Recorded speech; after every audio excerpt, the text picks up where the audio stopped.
How Australia becomes a multicultural country.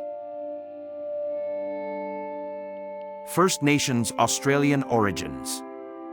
Indigenous Australians have lived in the nation for at least 50,000 years. This means they have the oldest living cultural history in the world. When the British arrived in 1788, as many as 250 different languages were spoken across the nation. The Australian Institute of Aboriginal and Torres Strait Islander Studies has produced this map detailing the languages used across Australia. Barani, an Aboriginal word of the Sydney language that means yesterday, is a project detailing the Aboriginal history of the Sydney area.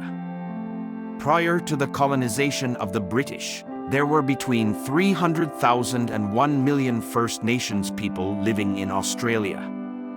The Dutch first sighted Australia in 1606, before Captain Cook colonized the land for Great Britain in 1770. The first fleet of 11 boats arrived at Botany Bay in 1788 to establish New South Wales as a penal colony, receiving convicts until 1848. Convicts were later sent to the other states, with the exception of South Australia, which was established as a free colony in 1836. Over 162,000 convicts were transported to Australia from Great Britain, the majority to New South Wales and Tasmania. The 1850s, gold rushes. The discovery of gold in Australia, in Bathurst first, then Ballarat in 1851, kick-started the economy and created the idea of Australia as a desirable location. The year 1854 saw the Eureka Stockade in Ballarat, a rebellion against taxation that some see as a crucial event in the evolution of Australia's democracy. This is also the first period of Chinese immigration, with 50,000 Chinese arriving and the establishment of many Chinatowns. 1901 Federation. The Commonwealth of Australia was created in 1901 with the Federation of all the states. It was agreed that the capital could be in NSW, but no closer than 100 kilometers from Sydney.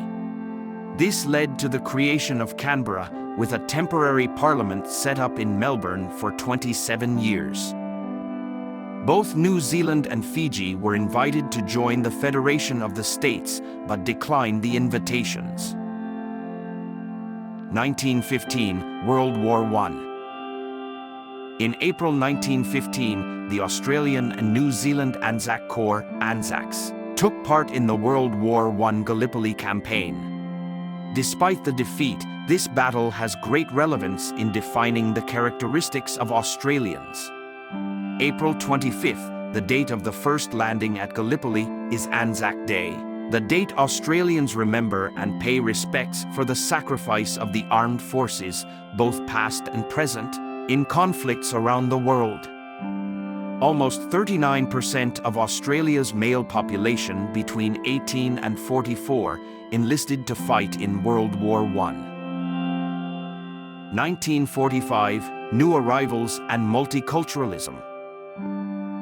The end of World War II, and then subsequently the Vietnam War, led to an influx of migrants to Australia.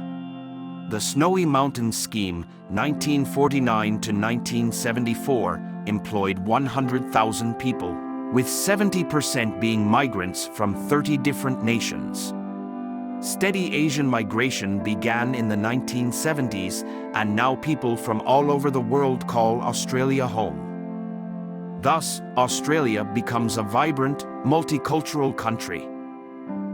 Australia is the home to the world's oldest continuous cultures, as well as Australians who identify with more than 270 ancestries.